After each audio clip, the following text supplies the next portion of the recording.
So hello guys, welcome again to the channel, and in this video I want to tell you guys how to construct a standard, solid, durable pig house. Now the reason why you must construct a good pig house is number one, to make sure that your animals are comfortable, because when you don't construct a good pig house, your animals are bound to suffer. And also, if you are constructing your pig house, you must make sure that it is durable. Now this is one of our pig rooms. As you can see, this is one of our pig rooms. In my some of my past videos, I told you guys we are doing some reconstructions. If you can look at this side and this side, they all have new walls. Now these are the things we have to do from time to time, because no matter how strong your pig houses are, after some years they must need maintenance. So what we are basically doing here are maintenance works, just to make sure that our pig houses remain in good condition. Now, apart from the fact that your animals have to be comfortable, it also makes things easier for you when you have a solid pig house, because if you don't build a solid pig house, or if you don't build a pig house, your animals might escape, or your animals may not have a good environment to reproduce and to grow well, and all these things will end up affecting the profitability of your pig farm. Before you start constructing your pig farm, you must have plans and designs in place to enable you to have a good pig farm. Now, the first thing you have to do when it comes to the planning and designing of a pig farm is the site selection. Site selection is very, very important. In fact, it is the first thing you have to do before you start constructing your pig farm. As you can see, we have all these places you are seeing. See if I show you this side. All these places you are seeing are all breeding areas. As you can see, these are some feeds we packed. We also use some part of this section for storing our feeds. All these places you are seeing are where our reproduction takes place. All these places are where our reproduction takes place. We also have another section of the farm where we use for fattening. So the very first thing you have to do when it comes to planning and designing of your pig farm is you must do your site selection. Site selection basically makes it easier for you to choose a stable location where you will site your pig farm and you will not have any problems with the environmental people and those who will be staying within that area. So therefore, you must select a good site so that you will not have problems later. So you must go to a rural place, or a place where there's no much people living in, and site your pig farm. Now the next thing we have to look at is the farm layout. After you must have selected your sites, you must now begin to work on your farm layout.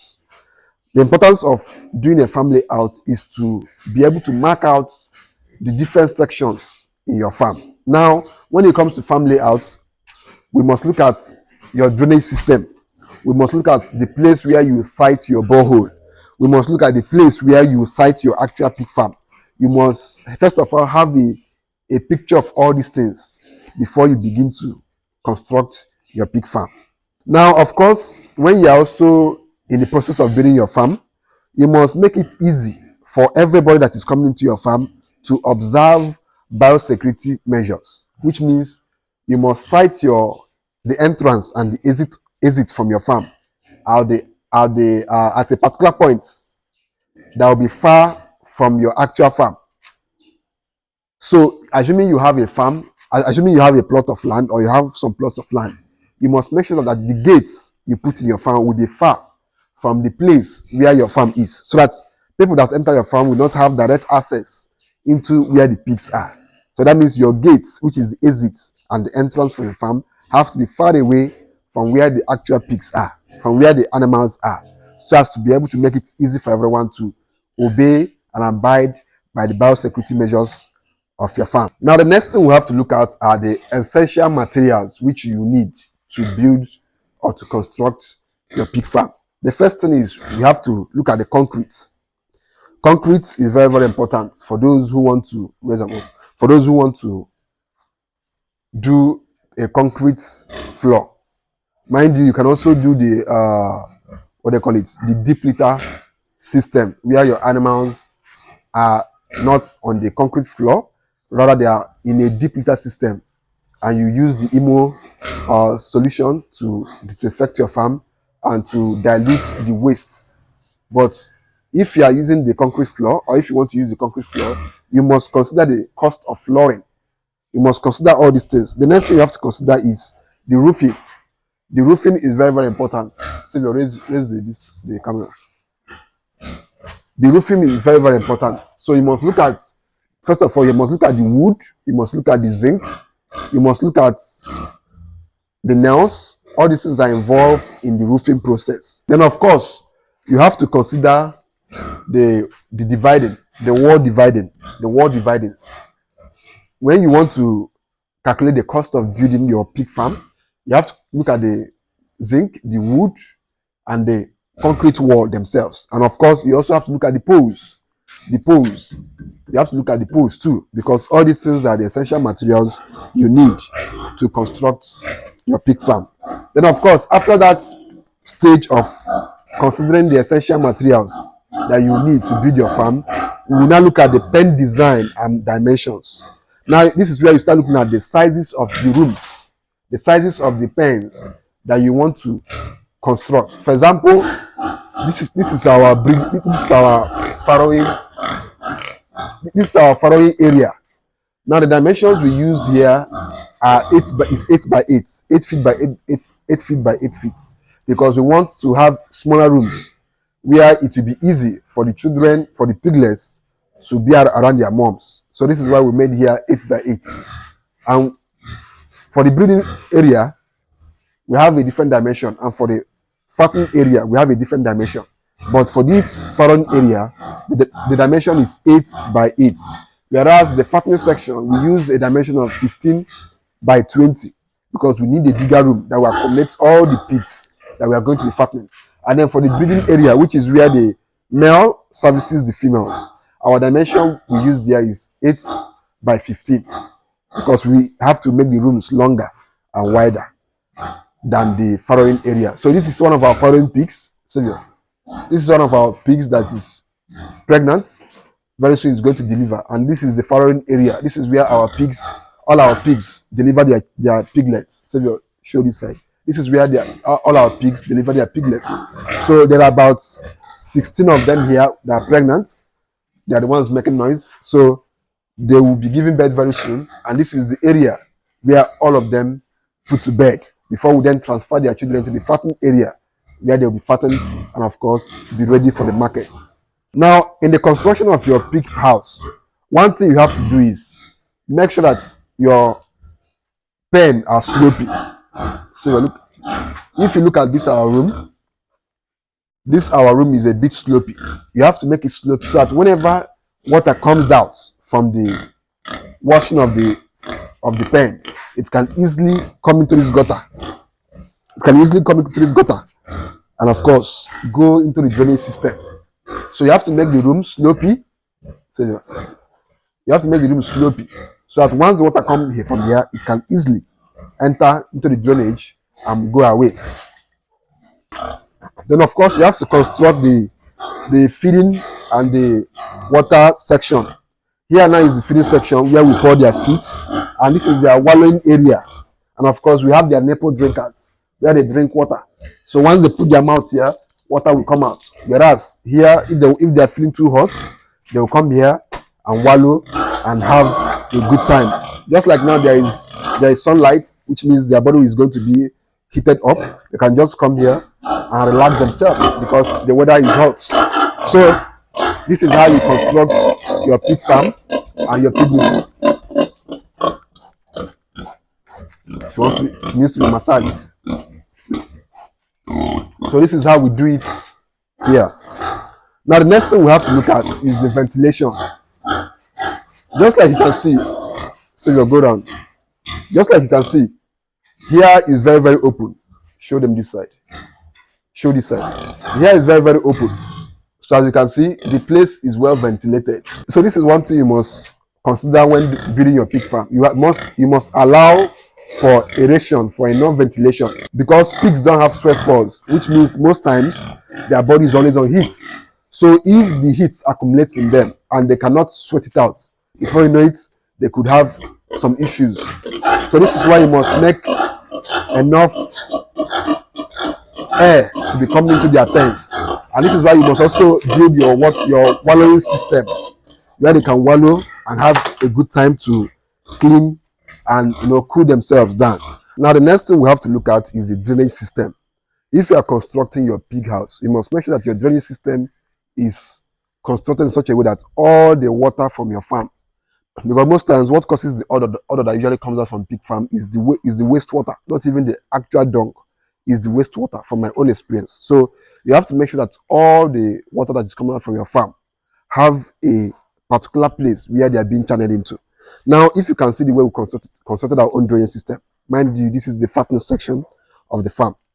So we constructed in such a way that, come, all the water that is coming from the farm goes from here. If you look at, this is the soccer way. This is the soccer way where all the water goes into. So everything that is coming from all these places has a central location they are going to. So it's all of them are entering here. They are all entering here. So this is a chamber. From this chamber, they go into the soccer way. Then, anytime the soccer way is full, we call tankers to take the wastewater to a central location where they have to dispose them. So this is basically how we manage the wastewater in our farm. Now, of course, the next thing we have to look at is the safety and security of your animals. Now, when it comes to safety and security, the first point of securing your animals or even securing your farm, as we can see, we don't just have pigs here. We also have chickens. We also have plantains. The first point of securing your farm is to fence it around. You have to fence your farm to make sure that people don't just have easy access into your farm. Because when they have easy access into your farm, that means anybody can just walk in and take whatever they want to take and go out. So the first point of security is fence your farm. Once you fence your farm, at least you can be sure that your farm is secured to an extent. Then if you want to bring in security dogs, you can bring in security dogs. Then if you want to employ security guards, you can employ them to secure your farm. But the first point of securing your farm is make sure that it is well fenced. As you can see, this is our fencing. This first fencing goes as far as the ending of our farm. Mind you, from here to here is not just our farm. Even the other side I showed you guys is not the end of our farm. We also have another place where we have our bigger plantation. So all these things are secured with our fencing, at least to a certain extent, with just the fencing. Of course, other things can come in. Security dogs, patrol officers for those who have large acres of land, and of course, any other thing you want to put into place to secure your farm. Now, of course, the next thing we have to look at is the watering system of your farm. If you have a farm, you must make sure that your animals have water 24/7. And the easiest way to make sure that they have water 24/7 is by drilling a borehole. A borehole is very, very important if you want to run a pig farm, because pigs drink water. Just like human beings, animals drink water. So you must have a steady source of water in your farm. Now, you can say that you want to open a well or you want to drill a well, but most times it's not that sustainable. So the best option is to have a borehole. From this borehole, water will be channeled into every room of your farmhouse, because when your staff go to wash the room in the morning, they don't need to be fetching water from another location, going to the pens and washing them. You have to make things easier for them too by making sure that every room, that every pen has a water outlet where they can easily fetch water and wash the room, or where the pigs can easily go to and drink water in their room, which is why the nipple drinkers are very, very important, so that your pigs can always have water 24/7. Now from here, you will now channel the water to every single part of your farm, because even your staff have to have water in their own living area. So this is some of the things you must consider if you want to construct your pig farm to be a standard, solid pig farm. So now the next thing we have to look at is the feed storage. Now, if you want to store your feeds and you don't have enough money to build a separate storage house, you can just convert one of your pig pens, like I did here, into a storage house. So this is where we store our feeds. What I looking at here, our cassava flour. We also have some other feeds here. We have our maize bran here. We have our other feed ingredients which we use, all stored here. Now, some people might decide to build a separate pig house, a separate storage house. But if you don't have if you have some empty rooms in your farm, you can just convert them into storage houses. It will make things easier for you too. But if you are building your farm new, you can also construct a permanent storage house where all your feeds can be stored to be, out of the sun and out of rain. As long as your feeds are out of the sun and out of the rain, they can last as long as you want. So that's basically how we store our feeds on this farm. So that's basically it on how to construct your pig farm. If you need more help, I'm always available to help. And of course, I love to make things easier for everyone. So this is why I've made this video. See you guys in the next one.